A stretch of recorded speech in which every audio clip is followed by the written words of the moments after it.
Hello everyone, I'm making sauerkraut today and I wanted to show you how easy it is to make it. I use this food grade BPA free buckets that I use for honey, and I thought, okay, I'll just reuse them for sauerkraut. The crock, normal sauerkraut crock is of course much better, but since I don't have it and I don't have much storage to store those cracks, I use these buckets, and people say the taste is the same and it's food grade, it's okay. The cabbage is white one. This is special cabbage in season that is used for sauerkraut, and see, it's a very white, it's a big one. You want to wash it and clean it, cut pieces that are a little bit blackish, see, like this, becomes oxidized, so we remove it. And then I use a scale, just a normal scale, weigh myself 170 pounds, then I weigh cabbage, and I know that this cabbage here is about 20 pounds. It's a big one. Then it's very convenient to use this sauerkraut shredder, and just cut it like this in quarter, and then you can use shredder, but be very careful because it's very sharp. There's 3 knives in here, and you shred the cabbage like that in the sink, and sink is washed, everything is clean. So you shred it. My shredder is getting broken, I need to fix it, but this is the last cabbage that I have. So it goes in pieces. In pieces you can save, but then when it's shredded it looks like this, right? Then I collect this shredded cabbage in a bucket and put salt in there. And salt is roughly, I put 1% of salt by weight. So if this is let's say 20-pound cabbage, I need 0.2 pounds of salt, and I use this Himalayan pink salt. I think it's better for the cabbage. I also use some black pepper, and then it's a base, and then I can add anything. Like in this case, I use my food processor, and I basically make shredded carrots, and I mix it with shredded carrots, and it becomes Eastern European way to make it.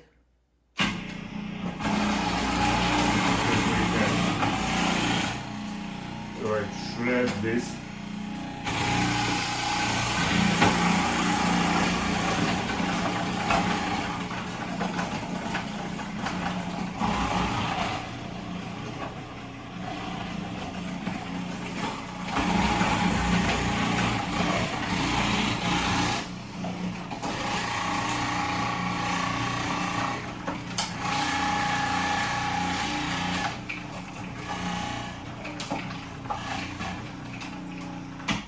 Just like that, and then I have the whole bunch of shredded carrots, and I can mix it with cabbage.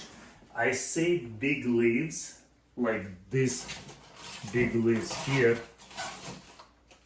right? I put some of these big leaves at the bottom of the bucket where I put my sauerkraut, and then with the big ones I also cover it, and I put weight. In this case I have jars. I'll show you how it looks over there. You can see that this is the leaves, the cabbage leaves, and it's already juicy. I forgot to tell you, but you wanna mash it really well. Like, see this shredded cabbage, I mash it, and then it releases this juice. And the juice is good because you want to have juice on top. That will be lactic acid that will preserve it. So you can keep it in cold room or in refrigerator for very long time. The most critical part is not to get air. The sauerkraut is normally ready after 3 weeks. Then it doesn't change, but you can eat it even like in a couple days. It will taste really, really good. And so this is a Eastern European way with carrots. I also found it works really good when I add quince, and this is quince. I also will put it through the shredder, so I'll make experiment with some quince. Apples doesn't work very well, but quince gives very nice smell. And then here is another way learned from a friend. It has other stuff like garlic, onion, and as well as bell peppers in there, and nice smell. And then another popular way to make it in Russia is make it with cranberries. So this one is with cranberries. You can see some cranberries are floating. I'll add some more cabbage because it doesn't look full. But the critical part, like you can see here, is that is most of this sauerkraut is submerged. You don't want air on top because it should be anaerobic fermentation and you can enjoy it. If you don't make it like that, if you don't put any weight and not ensuring that you have this liquid on top, then it will get rotten, which is not good. So this is very simple. This is how you make sauerkraut, and you can enjoy. It has lots of health benefits. It has natural bacteria. It has lots of vitamin C and other minerals. Good for sports. By the way, I forgot to mention, in Germany they normally put like 2% of salt, but I found less salt is better. 1% is really good. If you have a lot of it, you can also juice it. Juice is very good for health. It has many benefits. It's not the purpose to talk about benefits. I just wanted to show how easy it is to make just using these food grade plastic buckets, 5-gallon buckets. And with this shredder, it works really good. It got broken, I'll fix it. But see, this has 3 knives, and you can shred it finely like this, and then enjoy the sauerkraut. Another thing I forgot to mention is that I do it in my bee room, where I usually extract honey. So there's a special kitchen, and it's cold, so I can keep cold temperature. Like you want to have around 60 degrees temperature. So I'll just turn off the heater, and it will keep the sauerkraut in here, in this room.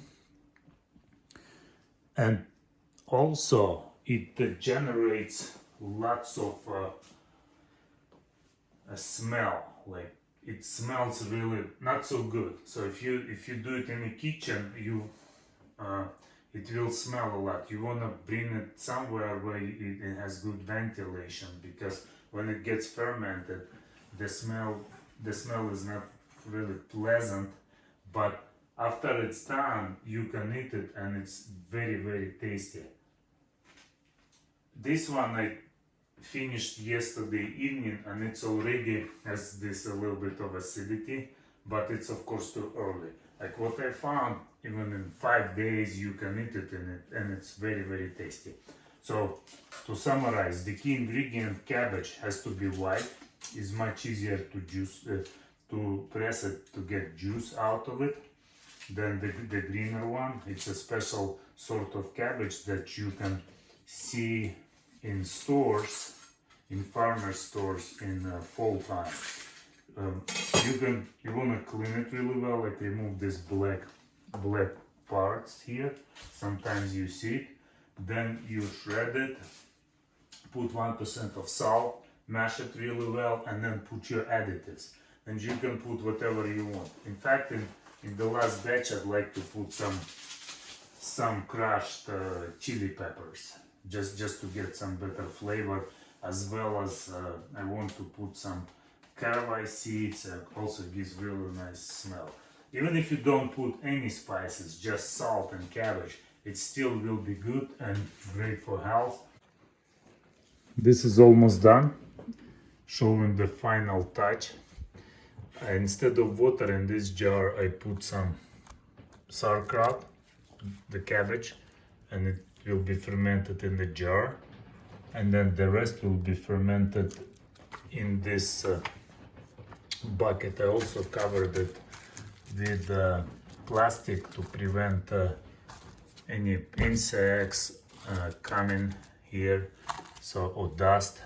And then I wanted to show you how I close it.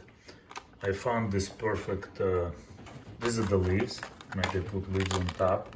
If I press, you can see juices coming. But I found this nice, perfect plate, this premium porcelain plate that diameter is right there, so I can put the plate on top. See, it fits nicely. And then on top of this plate, I will just put my jar. So I have a jar here with water. I put it like that. See how nicely it fits, so you can find the plate. And then it will stay like this, fermented. So this is very simple way to make this sauerkraut. Another thing what you need to do is first week, every couple days you wanna open it and poke the holes in there to release gas, because it will be fermenting and lots of gas, and it will be overflowing if you don't do it. So you wanna release that gas, and then the level will go down, and then you just close it. It takes only a few minutes to do it. And that's it. Yeah, just finish this one and that's done. Thanks for watching.